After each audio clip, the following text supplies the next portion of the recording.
अस्सलाम वालेकुम दोस्तों। तो कैसे हो आप सब लोग? उम्मीद करता हूँ आप सब लोग खैरियत से होंगे। तो दोस्तों आज मैं दोबारा से हाज़िर हो चुका हूँ एक नई रेसिपी के साथ, जो कि आज मैं बनाने जा रहा हूँ मटन रोश।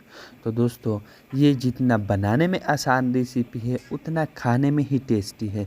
तो दोस्तों यहाँ से जो जो चीज़ें भी मैंने इस्तेमाल की है, जितने भी चीज़ें मतलब 10 किलो गोश्त हो गया, और साथ में जो है नमक हो गया, और इसमें जो है मैंने पानी इस्तेमाल किया, और साथ में जो है मैंने ऑयल इस्तेमाल किया। जो जो चीज़ें भी मैंने इसमें यूज़ किए हैं वो सब के सब मैंने स्क्रीन पे मेंशन किए हुए हैं। तो आप यहाँ से देखिए ये रेसिपी, और मैं चलता हूँ।